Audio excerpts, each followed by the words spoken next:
C'est ma ligne.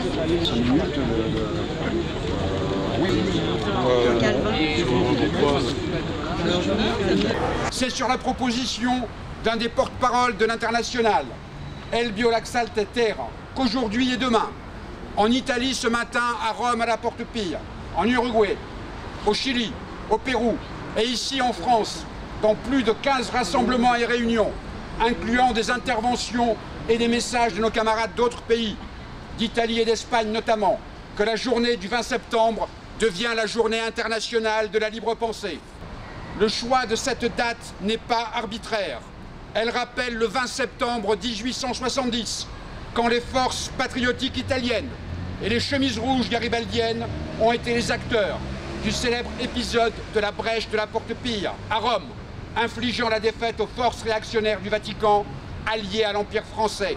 Il faut donc revenir à la signification du 20 septembre. La chute de Rome était le triomphe de la démocratie dans toute l'Europe et pas celui des communautés. Garibaldi, depuis la petite île de la Madeleine au sud de la Corse, à quelques dizaines de kilomètres d'Ajaccio, en était le fer de lance. Nous saluons Garibaldi, le libre penseur, le combattant de la liberté. Mais chacun a ses modèles. Hier, la mairie de Paris inaugurait le pont Cardinal-Lustiger, suite à un vote du Conseil de Paris, tout groupe confondu. Vote préparé par des vœux déposés dans des conseils d'arrondissement, du 5e arrondissement par un conseiller UMP et du 4e arrondissement par une conseillère Front de Gauche.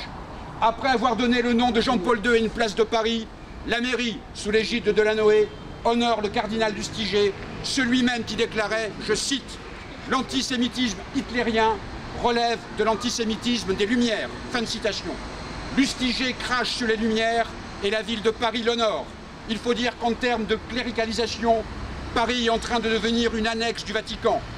La réforme des rythmes scolaires de M. Péillon a été caractérisée par le journal Libération comme une aubaine pour l'Église catholique. Citons seulement une subvention de 5 560 € à l'association Cœur d'enfants de Saint-Christophe de Javel, dont le site internet précise, je cite, « L'essentiel du répertoire interprété par les chœurs est sacré » et souligne, je cite à nouveau, sa participation à la vie de la paroisse Saint-Christophe de Javel. Citons également une subvention de 13 400 € attribuée à l'association Jeunesse de Saint-Vincent-de-Paul qui revendique explicitement ses liens avec le diocèse de Paris. Et aucun élu n'a voté contre. L'Église peut compter sur des défenseurs, nombreux et zélés. Les forces de la réaction s'élèvent contre le vote des étrangers, résolument tournés vers le progrès.